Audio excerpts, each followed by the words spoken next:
Picture an object so unimaginably dense, with gravity so overwhelming that even light, the fastest thing in the universe, gets trapped, unable to escape its immense pull. This is the world of black holes, where space gets warped beyond recognition. Einstein's theory of relativity tells us that when enough matter is squeezed into a small enough space, a black hole forms, and its boundary is called the event horizon.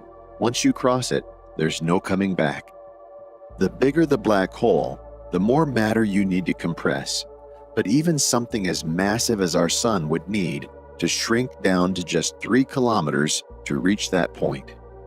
At that size, its density would be off the charts, far beyond what we see anywhere else in the universe today. And for anything less massive than the sun, it's held together by the invisible forces between subatomic particles, preventing it from collapsing into a black hole. Now, not all stars will end up as black holes.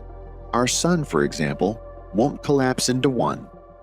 But stars that are more than 10 times the mass of the sun are likely to go that route. In fact, our own galaxy is estimated to contain over 1 billion stellar black holes, though most are invisible, except for those locked in binary systems where we can detect their effects. Then we have intermediate mass black holes, which could form from stars more than 100 times the mass of the sun. These massive stars can collapse during oxygen-burning stages, potentially leaving behind remnants that could even be linked to gamma-ray bursts. Beyond that, there are supermassive black holes, giants with masses ranging from millions to billions of times that of the sun.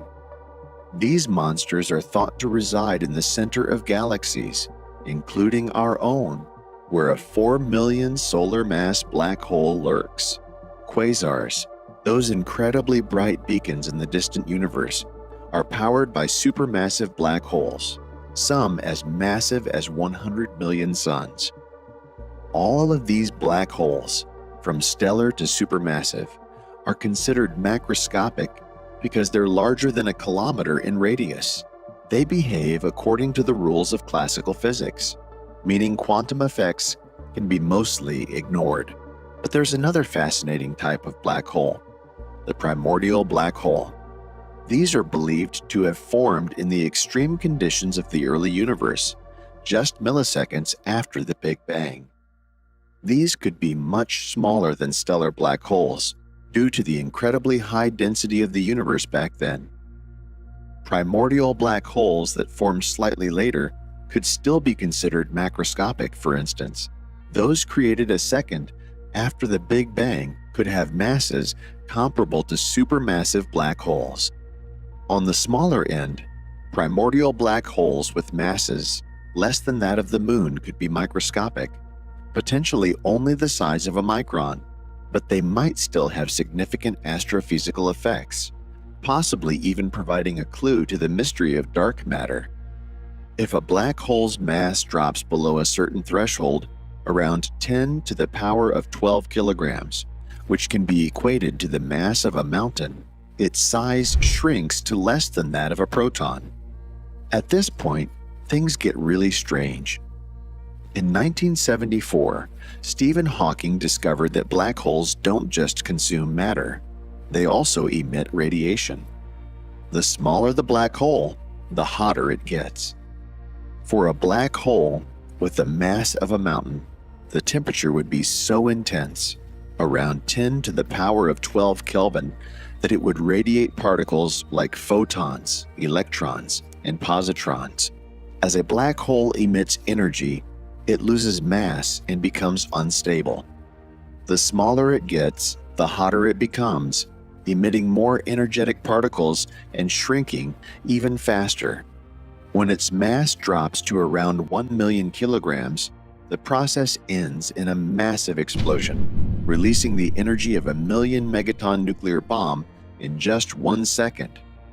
The time it takes for a black hole to completely evaporate depends on its initial mass.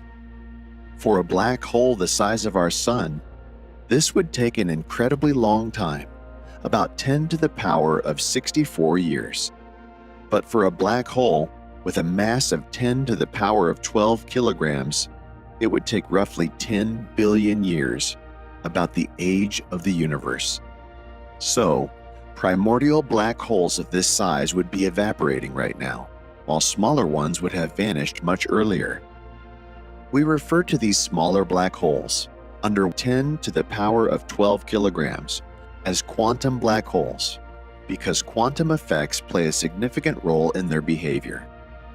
Hawking's work was a major breakthrough because it brought together three important areas of physics: general relativity, quantum theory, and thermodynamics. However, it was just the first step toward a complete quantum theory of gravity. His analysis, like all classical physics, starts to break down when the density of matter reaches an extremely high level, called the Planck density, about 10 to the power of 97 kilograms per cubic meter. At this point, gravity becomes so strong that quantum effects on spacetime need to be considered. To fully understand the formation and evaporation of Planck-scale quantum black holes, a theory of quantum gravity is necessary. Such a theory might even suggest that tiny, stable remnants, known as Planck mass relics, could remain after a black hole evaporates. More recently, another intriguing possibility has been proposed: the existence of extra dimensions, which could play a crucial role as a black hole shrinks to the Planck scale. These extra dimensions could dramatically change our understanding of gravity at extremely small distances, potentially offering new insights into how quantum gravity works. The concept of extra dimensions dates back to the 1920s, when Kaluza and Klein proposed that a fifth dimension could unify gravity and electromagnetism, as long as it is compact or wrapped up very small. Later, scientists discovered more subatomic forces, and theories like superstring theory introduced 6 extra dimensions, while M theory, which unifies different versions of string theory, suggests there are 7 extra dimensions. Normally, these extra dimensions are thought to be so small that on the Planck scale, they have no noticeable effect on black holes larger than the Planck mass. However, in some models, these dimensions might be larger, which would cause gravity to grow much stronger at short distances, deviating from the usual Newtonian inverse square law. Some models even propose warped extra dimensions, but they would still have the same effect of making gravity much stronger at tiny scales. When an evaporating black hole shrinks to the Planck scale, around 10 to the power minus 35 meters in size and 10 to the power minus 8 kilograms in mass, it becomes what we call a Planckian quantum black hole. It's much smaller than an elementary particle, but far more massive. This is likely the smallest possible black hole, since below the Planck length, space itself can't be treated as continuous. It's also possible that many primordial black holes formed during the Planck era due to quantum fluctuations, but they would have evaporated very quickly. The idea that gravity could grow stronger at small scales suggests that the standard estimate for the Planck energy, and therefore the minimum mass needed to form a black hole, might be too high. This raises the exciting possibility that black holes could potentially be created in particle accelerators, like the Large Hadron Collider. These machines accelerate particles like protons to nearly the speed of light, giving them extremely high kinetic energies. At the LHC, for example, a proton reaches an energy of around 7 tera-electron volts, equivalent to a mass of 10 to the power of minus 25 kilograms. When two particles collide at such high speeds, their energy is concentrated in a tiny space, which leads to the question, could these collisions occasionally create a black hole? In the absence of large extra dimensions, this is unlikely. A proton's mass, which is 10 to the power of minus 25 kilograms, is far smaller than the Planck mass, which is about 10 to the power of minus 8 kilograms. Quantum mechanics shows that even at LHC energies, the proton's energy is spread out over a distance of about 10 to the power of minus 19 meters, smallest region into which the proton's energy can be packed, resulting in a density of 10 to the power of 30 kilograms per cubic meter, well below the Planck density required to create a black hole. Under the Standard Model, a proton would need to be accelerated to the Planck energy 10 to the power of 19 gigaelectronvolts to form a black hole, which is beyond the reach of the LHC by a factor of 10 to the power of 15. However, if large extra dimensions exist, the Planck scale would be lower, meaning that the energy required to create black holes could be within the LHC's range. In this case, the black holes would be as small as elementary particles and would evaporate almost immediately, causing a burst of detectable energy, lighting up the particle detectors like Christmas trees. While there's still no experimental proof for this idea, it opens up the exciting possibility of exploring the quantum gravity scale through black holes. This could provide insights into how space-time is structured and whether there are hidden higher dimensions. To truly understand this, we need to carefully examine how black holes are created in particle collisions, especially in high-energy experiments like those conducted in particle accelerators. A complete theory of quantum gravity is also essential to address a profound paradox highlighted by Hawking's discovery, one that touches on the deep conflict between general relativity and quantum mechanics. According to relativity, any information that falls into a black hole is lost forever. But if the black hole eventually evaporates, it raises the question, what happens to the information? Hawking suggested that black holes could evaporate entirely, destroying the information inside, which contradicts the principles of quantum mechanics.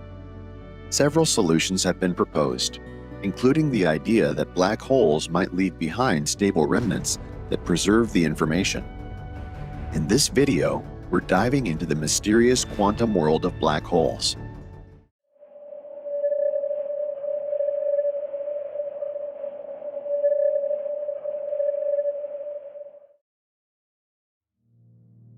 Black holes can form from the collapse of massive stars that have finished burning their nuclear fuel.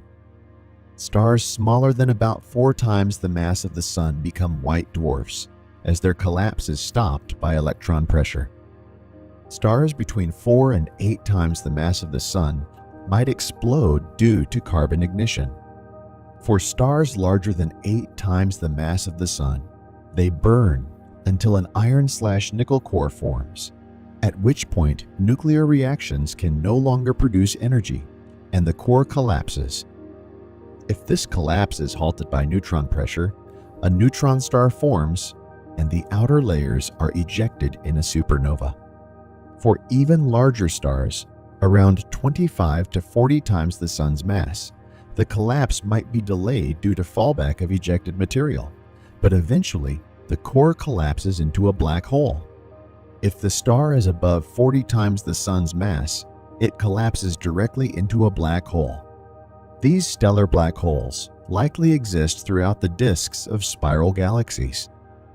Stars larger than about 102 times the mass of the Sun are unstable during their hydrogen and helium-burning phases due to radiation pressure.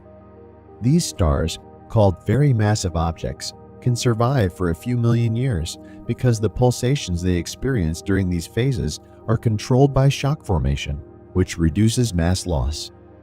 However, when very massive objects begin burning oxygen, their high core temperature creates electron-positron pairs, leading to instability. If the core is large enough, it collapses into an intermediate mass black hole. This process occurs in stars with masses above 200 times that of the Sun. Some believe that early massive stars of this kind might be scattered throughout intergalactic space and could even be linked to gamma-ray bursts. While once thought to contribute to dark matter, it's unlikely because they would produce too much light. For even larger stars, over 105 times the mass of the Sun, known as supermassive objects, the collapse is driven by general relativistic instabilities, skipping nuclear burning altogether and directly forming supermassive black holes.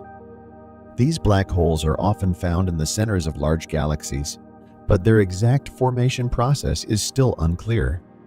They could form through the merging of smaller black holes, accretion of material, or relaxation processes in star clusters. Despite their size, some do not undergo the extreme compression seen in stellar black holes, and a black hole with a mass of 109 times the Sun's would have a density similar to that of water inside its event horizon. Primordial black holes smaller than the mass of the Sun would need extremely high compression to form, but such conditions might have naturally occurred in the early moments of the Big Bang. These types of black holes could have emerged from initial cosmic irregularities or phase transitions during the universe's evolution. Their mass would depend on the size of the particle horizon at the time they formed, leading to a wide mass range, from about 10 raised to the -5 grams forming at the Planck time, to 105 solar masses for those forming around 1 second after the Big Bang. Some could even fall into the intermediate mass black hole range, potentially contributing to dark matter and generating an interesting gravitational wave background without emitting excessive background light. If evaporating primordial black holes leave behind stable Planck mass relics, these relics could also contribute to dark matter.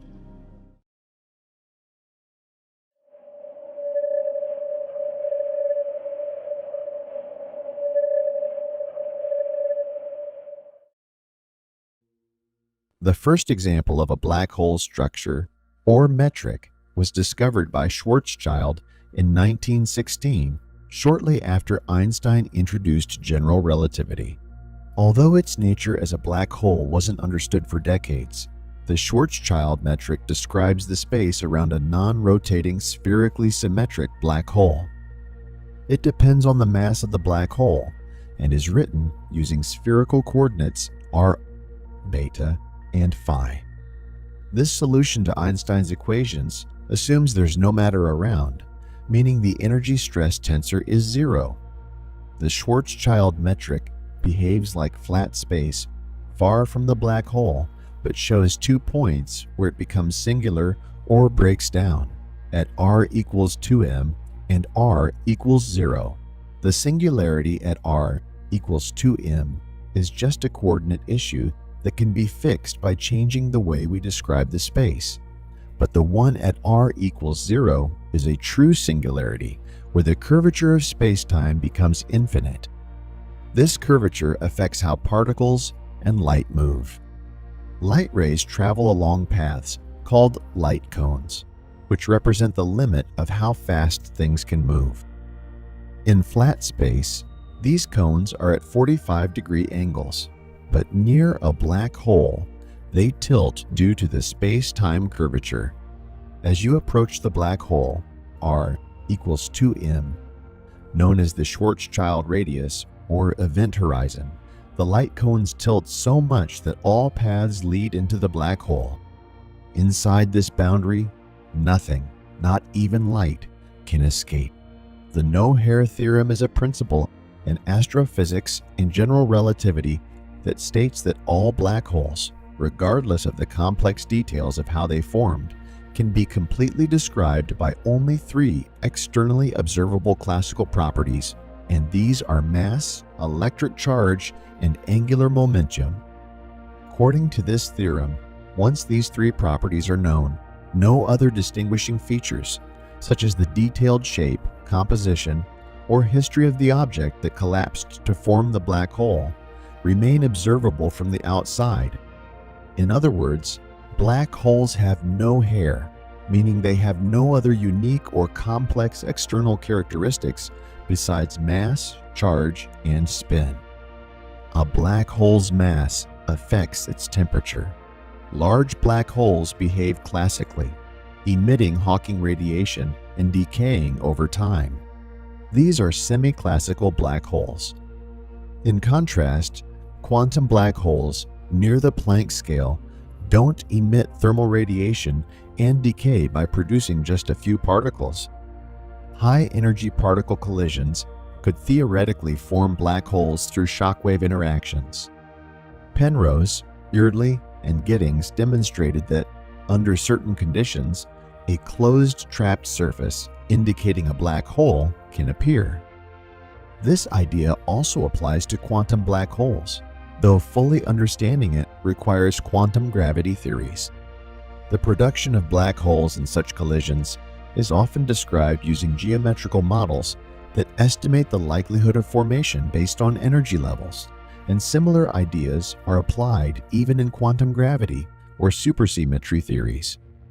One of the major breakthroughs in theoretical physics over the past 2 decades is the idea that the scale of quantum gravity could be much lower than previously thought, possibly around a few tera-electron volt, instead of the usual 10 to the power 19 gigaelectron volts.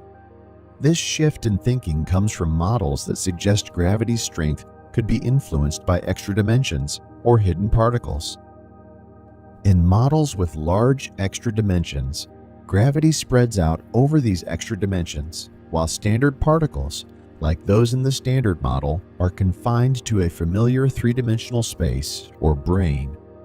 By adjusting the size of these extra dimensions, it's possible to make gravity appear much weaker in our world, pushing the effective scale of gravity, the Planck scale, down to the TV range. Different models, like the ADD model, Arkani Hamed, Dimopoulos, and Diwali, and the Randall-Sundrum model explore how gravity might behave across these extra dimensions. In these models, black holes and other phenomena could form at much lower energy levels than originally thought, opening new possibilities for research and experimentation in particle collisions. However, challenges such as explaining proton decay remain. To further develop this theory, physicists also look at how the Planck scale changes when coupled with various types of fields and particles, with quantum corrections impacting gravity's behavior at high energies. The scale at which quantum gravity effects become significant depends on the number and types of particles present, as well as how they interact with gravity. Some particles lower the energy scale for quantum gravity effects, while others increase it. Understanding these interactions helps refine predictions about when and where quantum gravitational effects might become observable. Instead of trying to directly create tiny black holes at particle colliders to explore quantum gravity, it's useful to consider other methods. One powerful approach is effective field theory, which allows us to study quantum gravity indirectly at lower energies.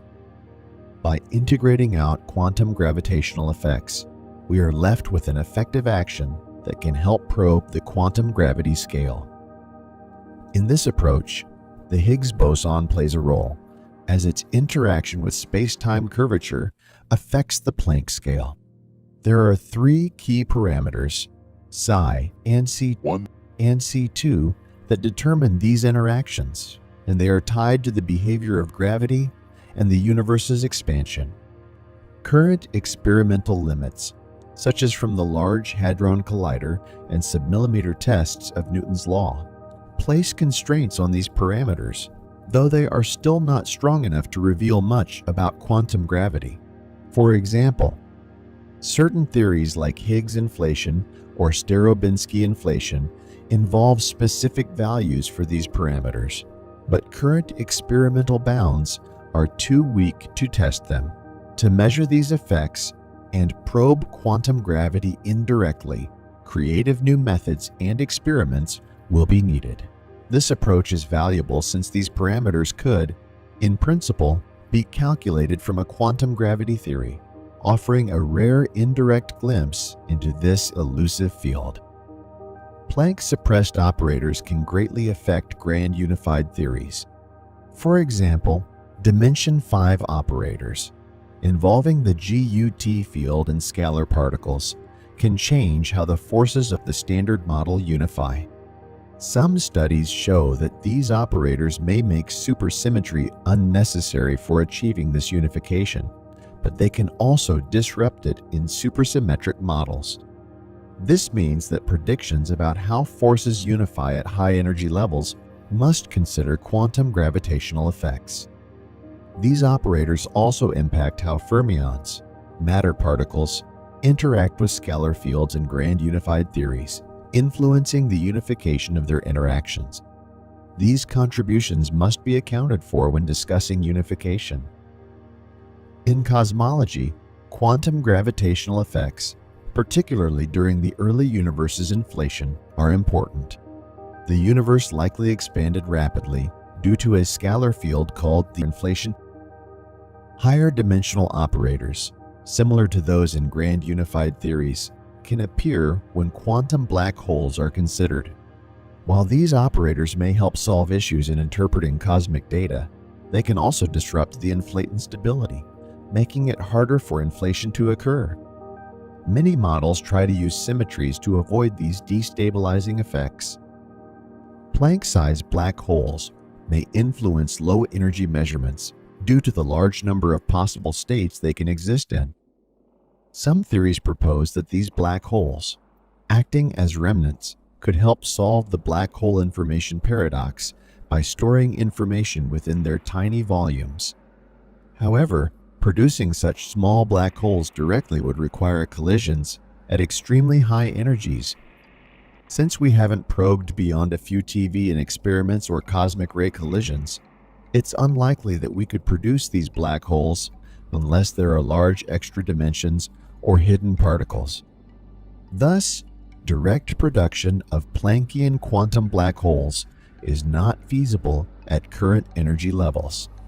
The situation changes when considering quantum black holes indirectly through their effects in quantum loops. These virtual black holes, even though they aren't directly observable, could still contribute to particle physics processes.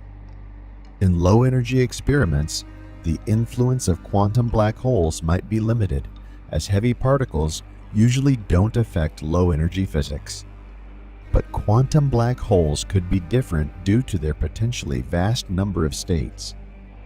When we consider a whole spectrum of black holes, their cumulative effects could be significant, potentially impacting low-energy observables. In models where black holes are remnants, their large number of quantum states could further amplify these effects, contributing to debates about whether remnants can resolve the black hole information paradox. This challenge also applies to models predicting quantum black holes at lower energy scales, as their vast number of states could disrupt our understanding of low-energy physics. The production of black holes in high-energy particle collisions provides insight into the possible masses of quantum black holes. The smallest black hole mass is around the Planck scale, and the largest can be 5 to 20 times that. The contribution of quantum black holes to low-energy physics depends on two factors: the number of states and their multiplicity. If the spectrum of black holes is continuous, it could lead to an infinite number of states and large contributions to low-energy physics, which isn't realistic. However, if the mass spectrum is quantized in units of the Planck scale, the number of quantum black hole states would be limited to a range of 5 to 20, making it manageable. The multiplicity factor depends on whether quantum black holes retain the no-hair property of classical black holes, meaning they would only have a few defining characteristics like mass, angular momentum, and electric charge. If this holds, meaning quantum black holes wouldn't significantly impact low-energy experiments. While quantum black holes could carry additional quantum numbers, for example color charges from particle collisions, the number of states remains small.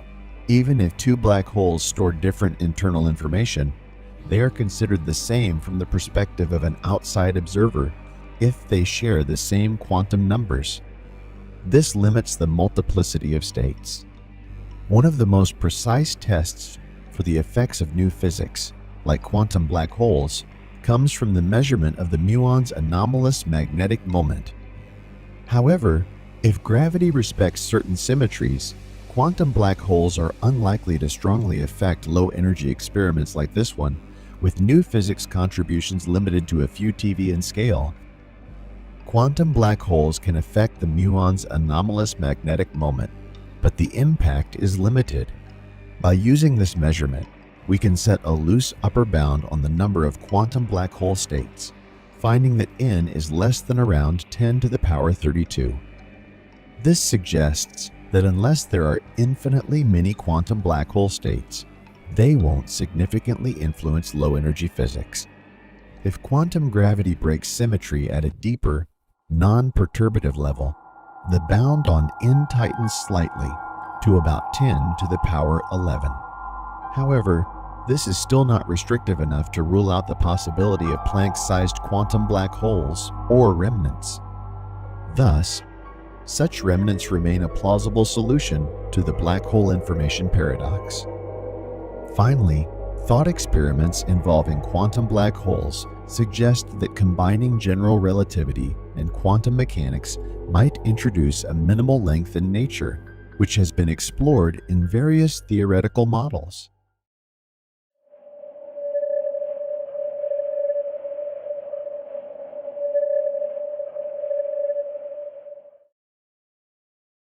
In the 20th century, physicists focused on combining different theories to form a unified understanding of nature. Quantum mechanics, which explains how tiny particles behave, was merged with special relativity, leading to quantum field theory. Similarly, electricity and magnetism were combined into electrodynamics, which was later unified with the weak nuclear force into the electroweak theory. Scientists believe that this electroweak theory and the strong nuclear force could come from a single, deeper theory called the Grand Unified Theory. To take things further, unifying gravity, explained by general relativity, with other forces requires combining it with quantum mechanics, just like quantum mechanics was unified with special relativity earlier.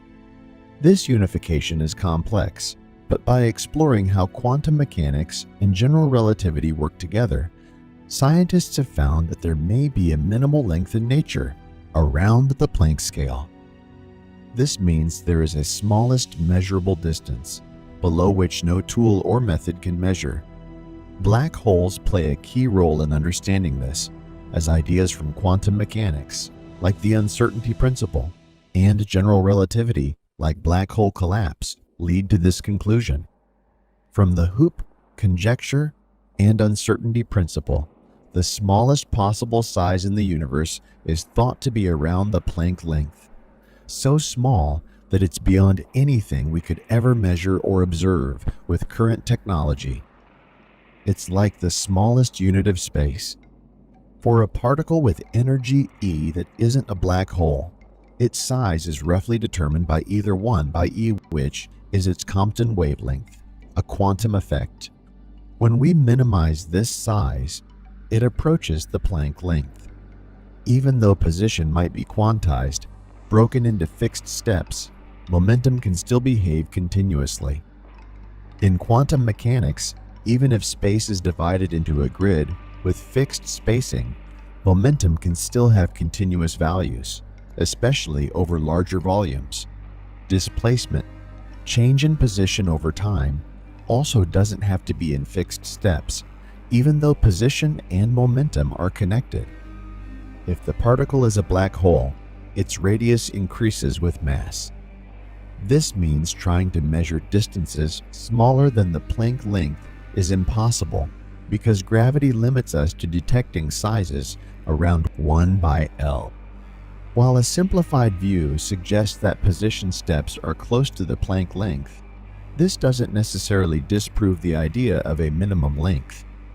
To challenge that, we'd need to measure positions closer than the Planck scale, and the true mechanism may involve complex ideas like space-time foam or string theory.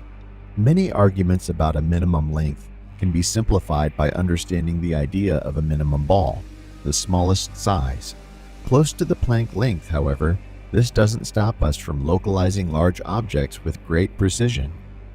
For example, We could try to measure the position spectrum of an object by bouncing wave packets off it without worrying about gravity. In theory, this could reveal the discrete nature of position. But to detect these small position steps, we would need probes with wavelengths as tiny as the spacing between the position steps. When these position steps are as small as the Planck length or smaller, gravitational effects come into play, creating black holes or minimal balls. This means that measuring positions more accurately than the Planck length isn't possible, as using probes with very short wavelengths would cause. These gravitational effects. Another type of tool, like an interferometer, can measure distances smaller than the size of its parts. But even this device runs into limits set by quantum mechanics and gravity. The uncertainty principle and the possibility of gravitational collapse prevent us from making infinitely precise measurements of position steps. So, no matter the approach, we can't measure positions with accuracy better than the Planck scale. Suppose we measure the position of a free particle twice, once at the start and again after some time. The position at the later time depends on its initial position and momentum. The uncertainty in these position measurements is limited by how long the measurement takes and the mass of the particle. Specifically, one of the position uncertainties must be at least as large as under root t by m, where t is the time and m is the mass. To measure position steps smaller than the Planck length, we could try increasing the mass of the particle, but doing so creates a problem. As mass increases, the measuring device also has to get larger to avoid collapsing into a black hole. There's also a limit where the size of the measuring device can't exceed the time of the measurement. Due to the laws of causality, information can't travel faster than light. When combining these limits, we find that it's impossible to measure position with precision smaller than the Planck length. No device, whether it's an interferometer or another tool, can overcome this limitation. The minimum length we can measure is tied to the Planck length, although the exact size could vary slightly. If someone tried to reduce this minimum length, the mass of the apparatus would have to become much larger than its size, creating a black hole before the measurement could even happen. This would trap any signals inside, making it impossible to transmit the result.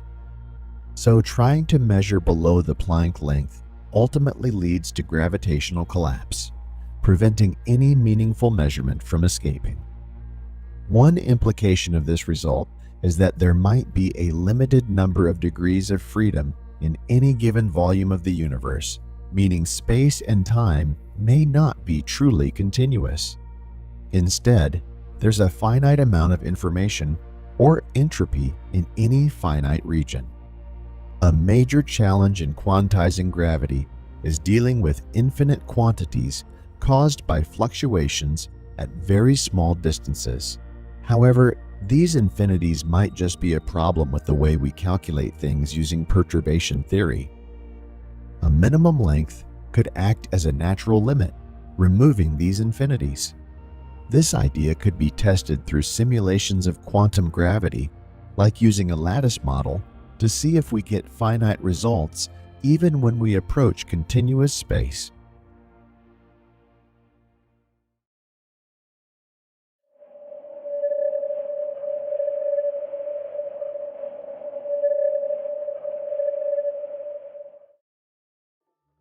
A minimum length at the Planck scale could indicate that non-local interactions, where effects happen across distances, are involved in the unification of quantum mechanics and general relativity.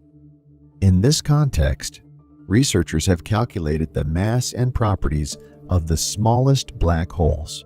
These black holes cause tiny violations of causality, effects that seem to happen outside the usual cause and effect rules, at energy levels near the Planck scale. The mass of these black hole precursors depends on the number of fields in the theory. There has been renewed interest in studying how gravitational fields interact. and whether certain quantum properties, like perturbative unitarity, the rule that probabilities always add up to 1, could break down below the Planck scale.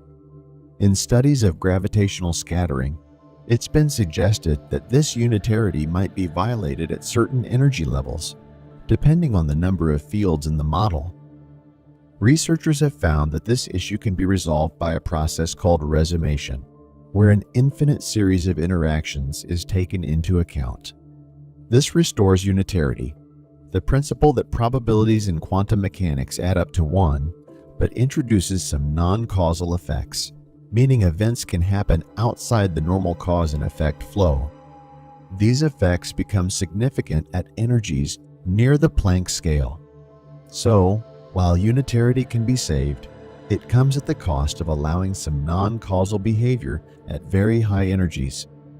In this context, the resumed graviton propagator shows 3 poles. One of these poles corresponds to a massless graviton, the particle that carries gravitational force, while the other 2 are complex poles. These complex poles represent quantum black hole precursors, tiny black holes that are expected to form at energies near the Planck scale. The first complex pole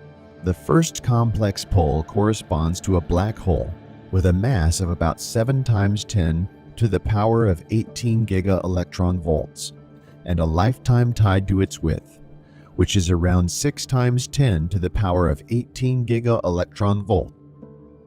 These black holes arise due to strong gravitational dynamics at such extreme energy levels, signaling the transition into quantum gravity effects. These quantum black holes can cause acausal effects, events happening out of the usual cause and effect order due to fluctuations in space-time at the Planck scale.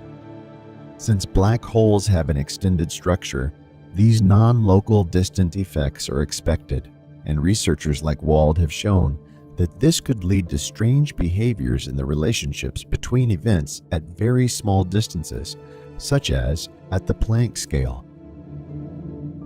In the case of gravitational interactions, a concept called self-healing suggests that quantum black holes play a key role in maintaining unitarity, ensuring probabilities add up to 1 in quantum mechanics.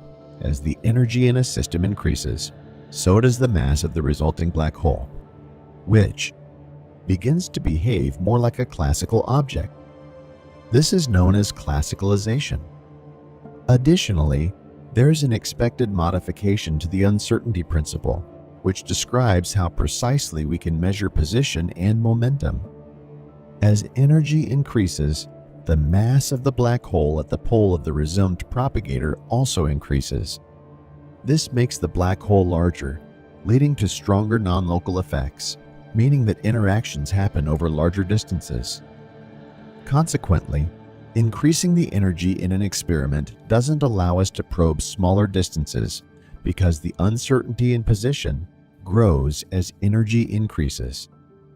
Since calculations become unreliable in the regime where energies exceed the Planck scale, we can't precisely determine how the uncertainty principle changes, though similar studies in String the Story have tried to explore this using the econal approximation. It's important to note that a potential non-minimal coupling between scalar fields and the Ricci scalar does not impact the mass of black hole precursors in the resumed propagator. Even if scalar fields like the Higgs boson are coupled to curvature, as in Higgs inflation models, this coupling doesn't lead to strong dynamics below the Planck scale. This is consistent with previous findings, which show that in the large N limit, the resumed graviton propagator doesn't develop a pole. So, the mass and width of the smallest black holes have been calculated, showing that these values depend on the number of fields in the model. For the standard model, the mass and width of these black holes are near the reduced Planck scale, as expected. Interpreting the poles of the resumed graviton propagator at high energies gives valuable insight into the unification of quantum mechanics and general relativity. Interestingly, non-causal effects, where events can occur outside the normal time flow, seem to be a feature of quantum black holes, suggesting that quantum gravity may be made finite by mechanisms like the Lee-Wick model. Both the self-healing and classicalization mechanisms seem to be essential components of quantum gravity and a more generalized uncertainty principle.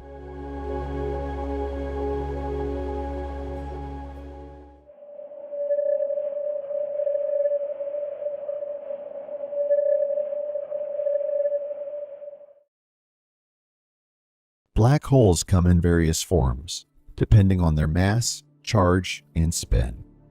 The simplest kind of black hole is known as the Schwarzschild black hole, which has no charge and doesn't spin.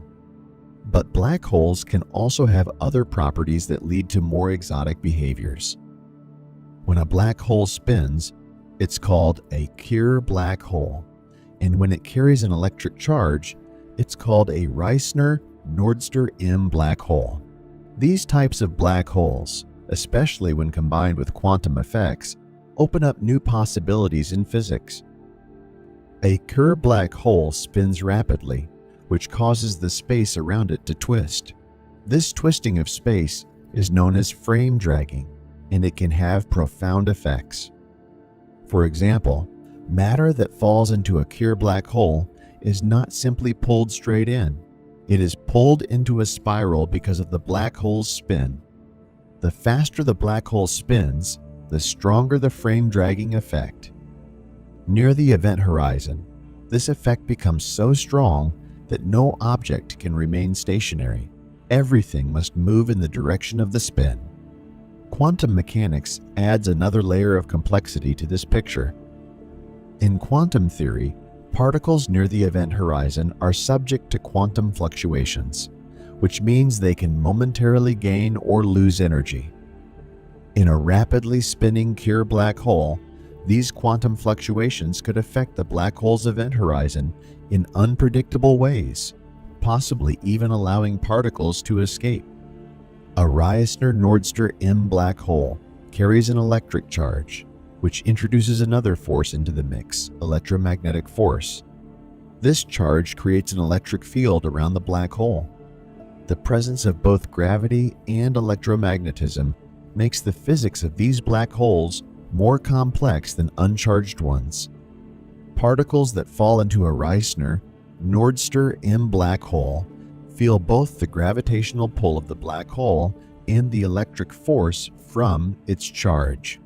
In quantum terms, charged particles near the black hole could interact with its electric field, leading to more exotic effects, such as the creation of particle-antiparticle pairs. These pairs could affect the energy balance near the event horizon, which might influence how quickly the black hole radiates away its mass through Hawking radiation. Higher dimensional black holes add another layer of intrigue. In string theory and other high-energy theories, extra dimensions are often proposed to explain the behavior of particles and forces. In higher dimensional spaces, black holes can take on more exotic forms.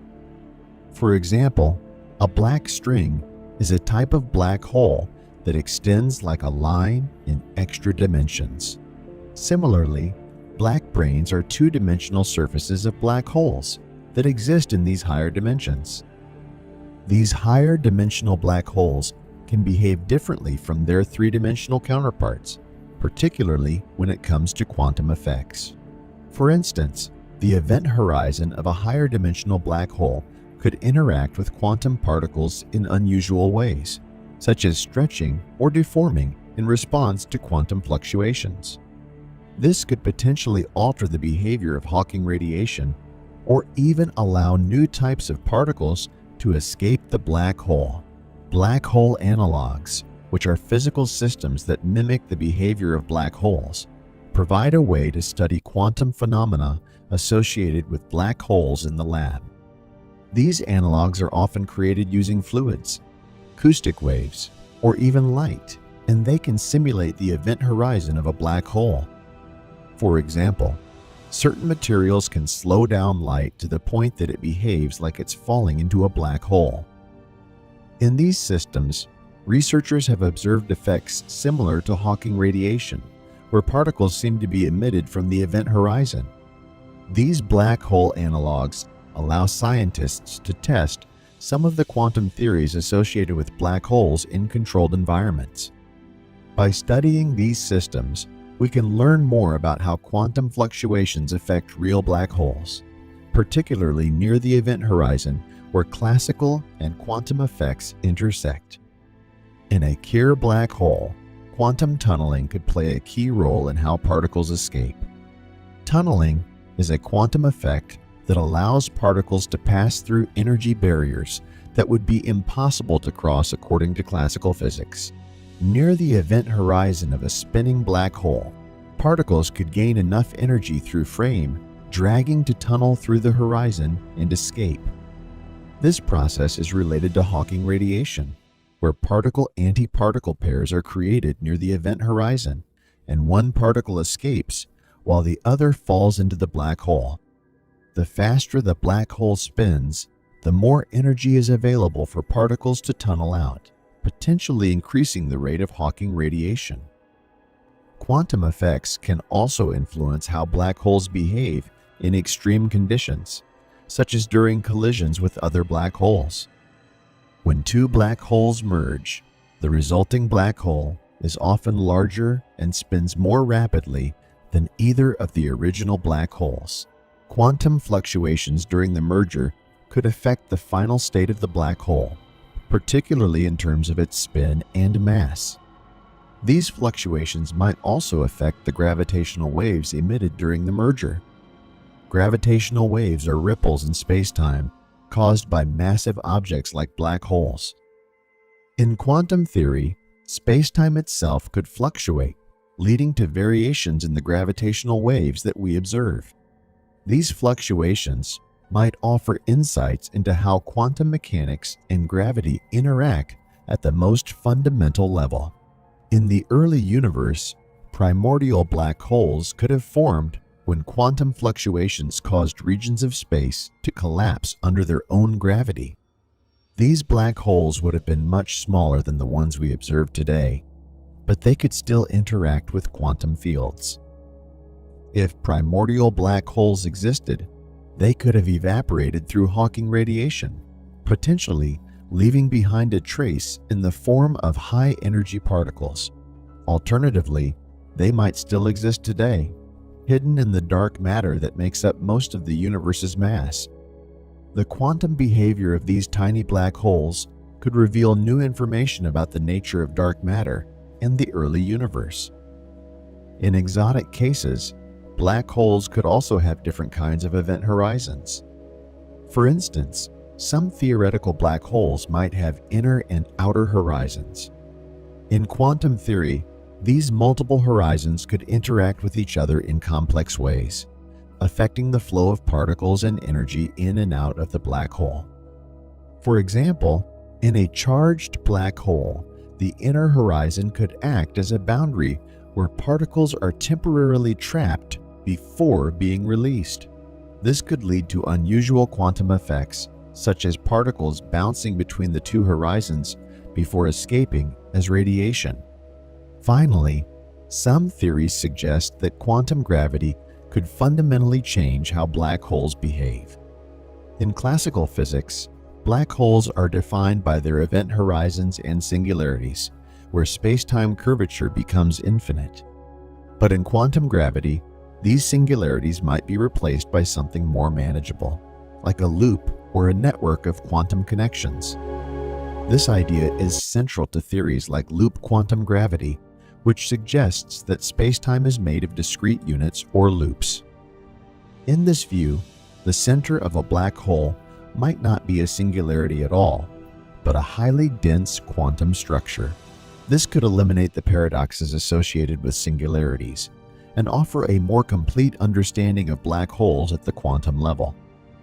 Black holes in higher dimensions could also have strange shapes.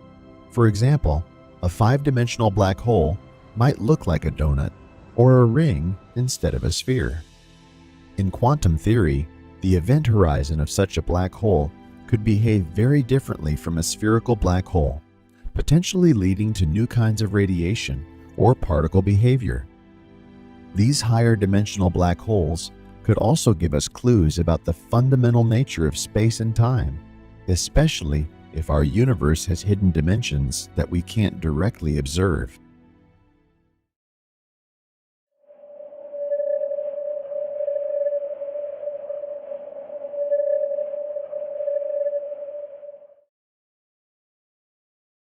In 1974, a revolutionary idea was proposed by Stephen Hawking, which forever changed how we think about black holes. Until then, black holes were thought to be the ultimate cosmic vacuum cleaners, regions of space where everything, even light, gets swallowed without a trace. They were believed to be completely black, cold, and dead. But Hawking's insight revealed something astonishing. Black holes aren't just passive consumers of matter and energy. They actually emit radiation, which means they lose mass over time. This discovery, known as Hawking radiation, has profound implications for our understanding of both black holes and quantum mechanics. To understand how Hawking arrived at this groundbreaking discovery, we need to delve into the quantum world once again. The key idea comes from quantum field theory, which describes how fields, such as the electromagnetic field, interact with particles we have observed. Hawking radiation is emitted from black holes, gradually causing them to evaporate over extremely long periods of time. According to quantum field theory, the vacuum of space is not truly empty. Instead, it's filled with temporary particle-antiparticle pairs that constantly pop in and out of existence. These are called virtual particles because they exist only for a brief moment before annihilating each other and disappearing. This process, now known as Hawking radiation, shows that black holes can slowly evaporate over time. This idea turned the classical notion of black holes on its head. Instead of being eternal, unchanging objects that only grow in size by consuming more matter, black holes could shrink and eventually disappear, losing mass through this radiation. But this also opened up a new can of worms for physicists, as it raised several deep and unresolved questions about the nature of black holes and the fundamental principles of physics. The fact that black holes can emit radiation and lose mass is counterintuitive. After all, black holes are known for pulling everything inward, not for radiating energy outward. So how does this work? The process can be understood using a concept from Einstein's theory of relativity. Mass and energy are equivalent E equals mc squared. When the virtual particle pair is created near the event horizon, the black hole loses a tiny bit of its energy by pulling one of the particles inside. This loss of energy translates into a loss of mass for the black hole. Over time, as more and more particles are created and escape in the form of Hawking radiation, the black hole gradually shrinks.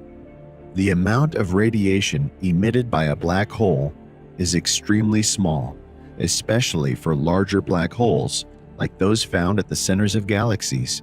For example, a black hole with the mass of the Sun would take longer than the current age of the universe to evaporate completely through Hawking radiation. However, for smaller black holes, known as primordial black holes, the process could be much faster. These smaller black holes, which may have formed in the early universe, could potentially evaporate in much shorter time frames, and their final moments would be marked by an intense burst of energy.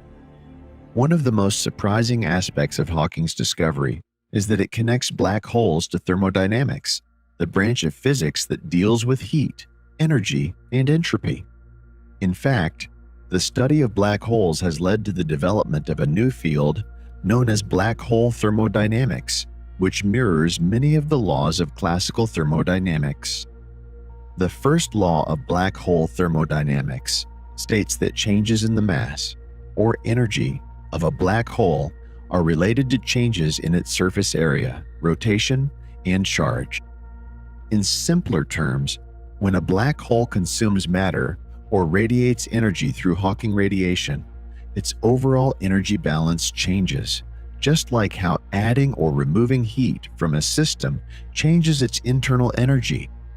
The second law of black hole thermodynamics mirrors the second law of classical thermodynamics, which says that entropy, a measure of disorder or randomness in an isolated system, always increases. For black holes, the equivalent rule is that the surface area of the event horizon never decreases.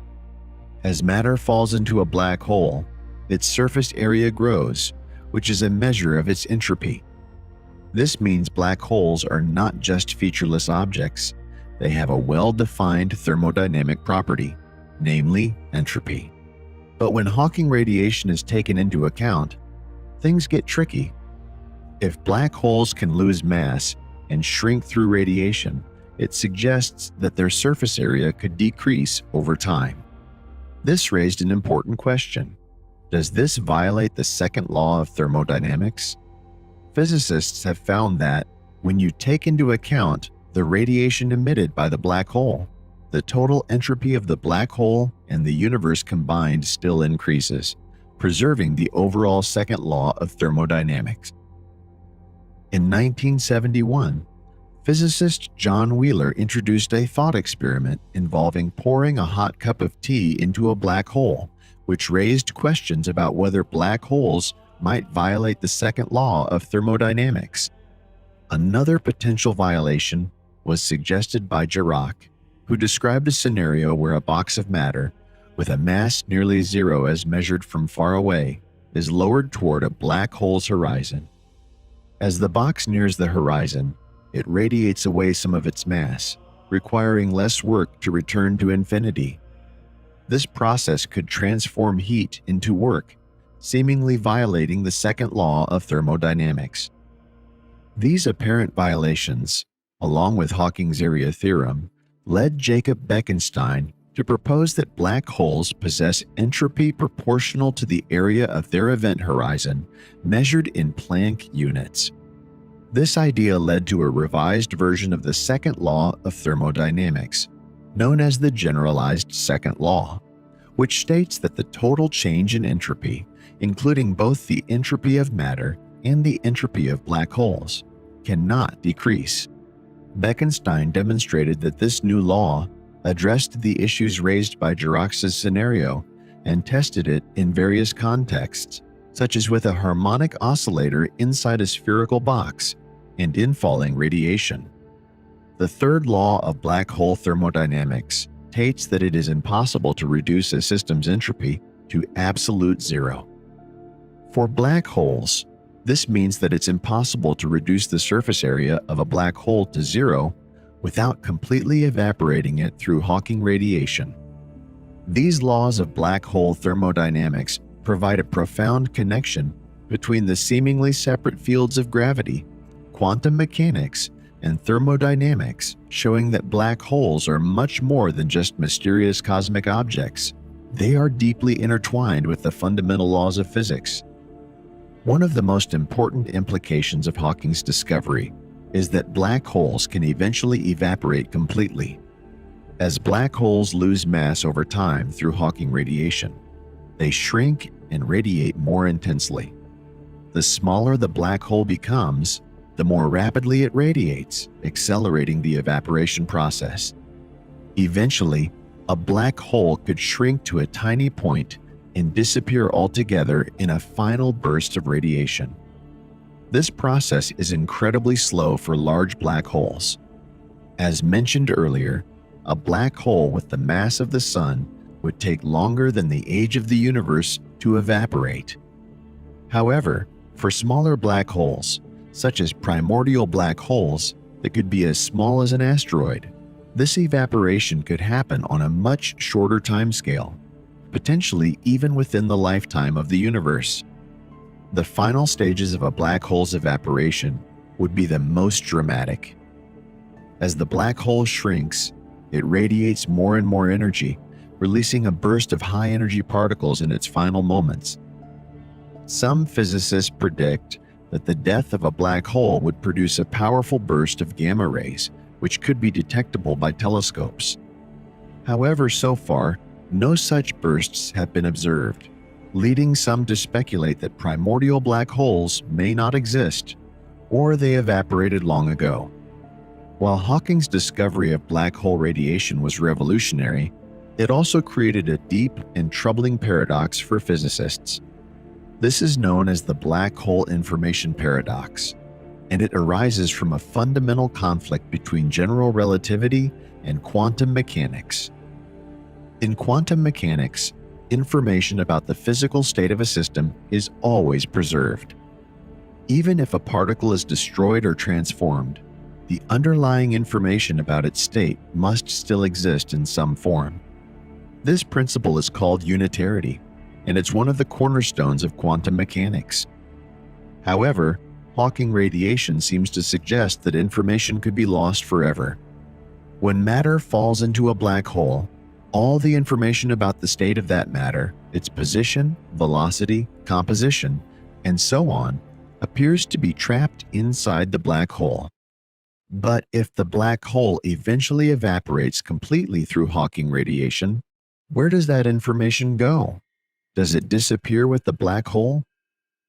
If the information is truly lost, it would violate the fundamental principles of quantum mechanics, creating a major conflict between quantum theory and general relativity.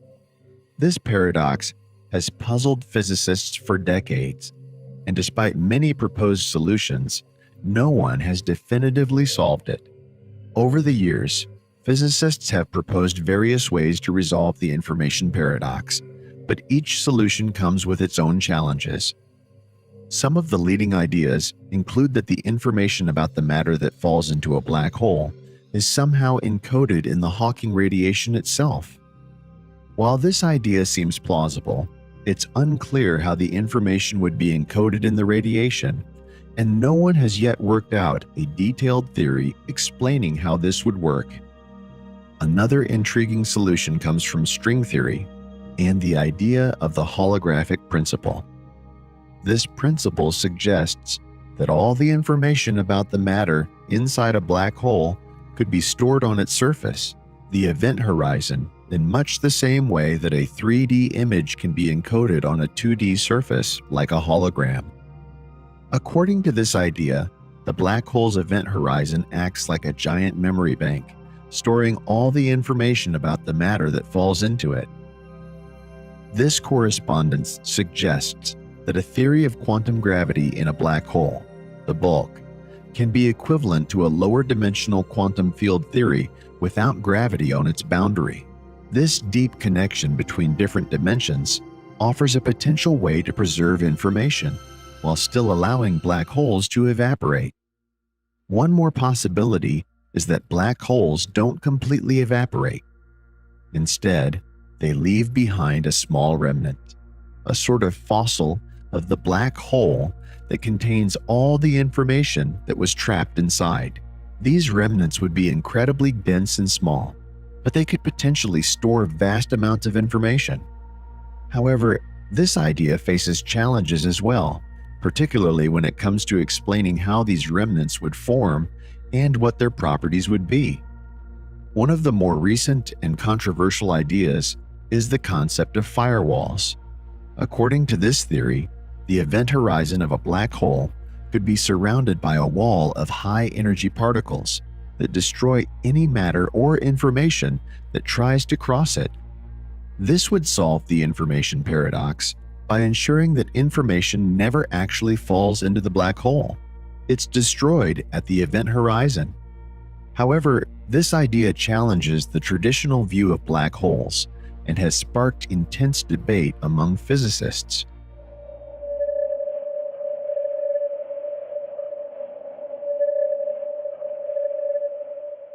Black holes are more than just objects that pull everything in with their gravity. They play a key role in understanding how quantum physics works, especially with quantum entanglement. This strange phenomenon links particles in such a way that when one changes, the other responds instantly, no matter how far apart they are. But what does this have to do with black holes? To figure this out, we need to see how black holes and entanglement connect to some of the biggest puzzles in physics. One of the biggest mysteries in physics is the black hole information paradox. In quantum mechanics, when two particles are entangled, they stay connected, no matter how far apart they are. What's interesting is that even if one particle falls into a black hole, the other particle still knows what happens to it. This has led scientists to believe that black holes may not destroy information entirely. Instead, the information could be encoded in some way on the event horizon, the boundary of the black hole. This theory, proposed by physicists Juan Maldacena and Leonard Susskind, suggests that quantum entanglement and wormholes, theoretical tunnels through space-time, are related. ER refers to Einstein-Rosen bridges, another name for wormholes, and EPR refers to Einstein-Podolsky-Rosen pairs, which are quantum entangled particles. The idea is that entangled particles might be connected through tiny wormholes. So, if one particle falls into a black hole, it could still be connected to the other particle outside the black hole. This theory suggests that black holes and quantum entanglement are linked in ways that we don't fully understand yet, but it could help explain how information might escape a black hole without being destroyed. In the classic view of a black hole, anything that crosses the event horizon is lost forever. But quantum entanglement introduces the possibility that information might not be lost after all. This could mean that the information about the stuff that falls into a black hole is stored in a kind of quantum code on the event horizon. This code could be related to the holographic principle, a theory that says all the information inside a black hole could be represented as a two-dimensional surface on its event horizon. The holographic principle suggests that everything happening inside a black hole can be described by what's happening on its surface. This has huge implications for how we understand the universe. If information inside a black hole is stored on its surface, then the event horizon might act like a screen that shows what's inside, much like a hologram. Entanglement could be the mechanism that helps transfer this information back out into the universe in the form of Hawking radiation. Entanglement could also play a role in the structure of space-time itself. Some scientists think that space-time, the very fabric of the universe, might emerge from quantum entanglement. In this view, the geometry of space and time could be created by networks of entangled particles. This idea has gained traction in recent years, a theory in which a quantum system without gravity is related to a system with gravity in a higher dimension. If space-time itself is built from quantum entanglement, then black holes could be places where this connection is most intense. Inside black holes, space-time breaks down, and singularities form. These singularities are points where the laws of physics, as we know them, stop working. But if quantum entanglement is fundamental to space-time, then the behavior of entangled particles could offer clues about what happens in these extreme conditions. To sum up, quantum entanglement is an essential piece of the puzzle when it comes to understanding black holes. Through entanglement, particles can remain connected, even across the event horizon of a black hole. The ER equals EPR conjecture suggests that this connection might be more than just a spooky quantum phenomenon. It might involve wormholes and even the fundamental structure of space-time.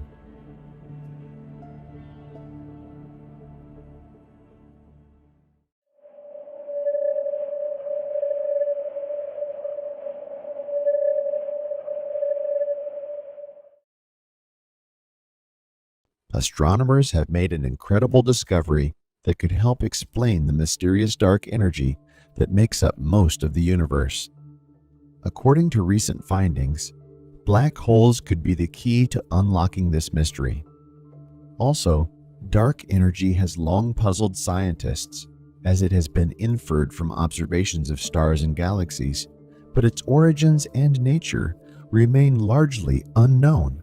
However, this latest discovery provides a potential explanation for this enigmatic force. Only 5% of the universe is made up of the matter we know, while 27% is made up of dark matter, an elusive substance that doesn't interact with light. The rest of the universe, a whopping 68%, is composed of dark energy. In a recent scientific publication in the Astrophysical Journal Letters, researchers presented compelling evidence suggesting that black holes may be the origin of dark energy. Dark energy is a puzzling thing that makes space stretch and pushes the universe to expand faster. Scientists speculate it might be an unknown field or property of empty space. Now here looms a tantalizing question: how can black holes and dark energy be connected? According to quantum mechanics, empty space should have vacuum energy, which is believed to be present throughout the universe and resist gravity. This energy is a top contender for dark energy. In 1966, Soviet physicist Erast Gleiner proposed a theory based on Einstein's equations that giant balls of vacuum energy could appear as black holes to outside observers while actually having different properties. To understand this theory, imagine two balls of the same size and mass, with one being a black hole and the other being a giant ball of vacuum energy. From a distance, both balls would appear to have the same gravitational pull and appear indistinguishable. However, upon closer inspection, their properties would be different. The black hole would have a singularity and an event horizon, while the giant ball of vacuum energy would not have these features.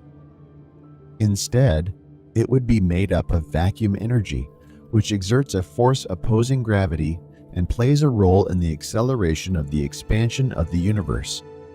This means that if these objects exist, dark energy is not spread out evenly in space. Instead, it is found only in certain areas, specifically inside black holes. Despite being limited to these locations, dark energy would still have an impact on the expansion of the universe. According to astrophysicist Duncan Farah from the University of Hawaii, Manoa, if supermassive black holes are indeed the source of dark energy, it would mean that they are connected to the constant stretching of space and that their mass should change as the universe expands. In other words, if the volume of the universe doubles, so does the mass of the black hole. The researchers compared black hole masses in galaxies where stars are still forming with black hole masses in dormant galaxies where no more stars are born. In young galaxies, black holes can grow by consuming nearby stars and other material. However, in older galaxies, there is not much material left for them to consume. Surprisingly, the scientists found that the black holes in dormant galaxies were much more massive than expected, indicating that there may be another way in which the black holes are growing. After analyzing the properties of ellipticals over roughly 9 billion years, Farah and his team made an interesting discovery. They found that black holes in the early universe were much smaller relative to their host galaxies than those in the modern universe. This suggests that the black holes had grown by a factor of 7 to 10 times in mass over time. They reported their findings in the Astrophysical Journal this month. If black holes grew by eating nearby gas and dust, many new stars should have formed far from them. But if black holes were made from dark energy, they would change in the same way the universe does. And that is what scientists found when they studied certain galaxies with big black holes. Black holes have an incredibly powerful gravitational force that even light cannot escape, causing everything to be drawn in. At the center of a black hole lies a singularity where matter is compressed to an infinitely dense point.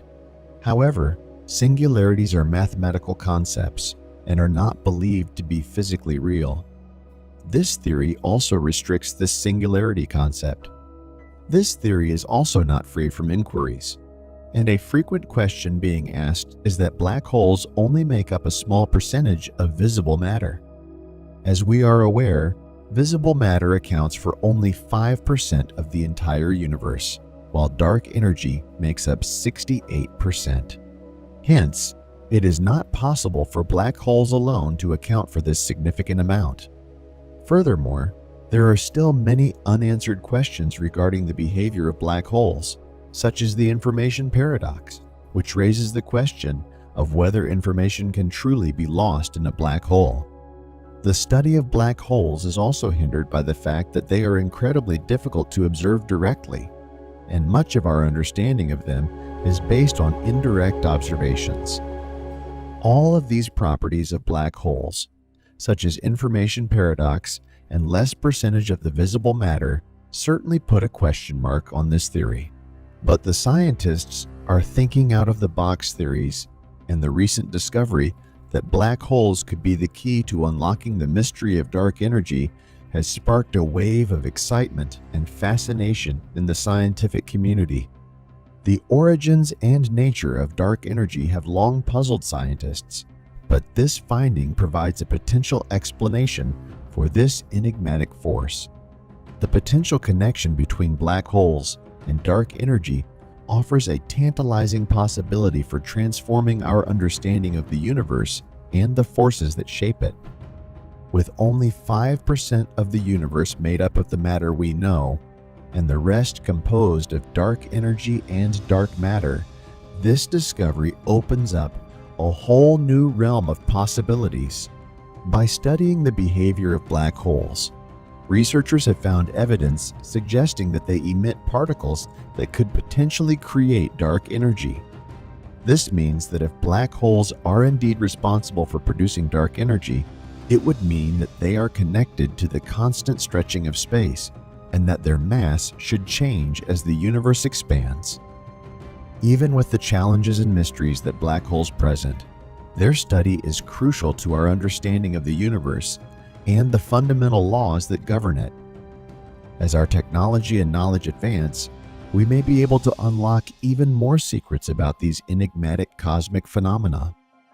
Despite some questions and inquiries about the theory, this discovery offers a groundbreaking insight into one of the greatest mysteries of the universe. The potential implications of this finding are enormous, and it could pave the way for a whole new era of scientific discovery and understanding. The study of black holes and quantum phenomena is a field that is still evolving. By combining classical ideas of gravity with the rules of quantum mechanics, physicists hope to unlock new insights into how the universe works on the smallest scales. Whether through black hole analogs in the lab, exotic black hole types, or new theories of quantum gravity, we are slowly piecing together the puzzle of black holes and their quantum worlds. This concludes our video. We hope you enjoyed the content and found it informative. If you did, please consider subscribing. It's free for you, but helps support our channel. Thanks for watching, and we'll see you in the next video.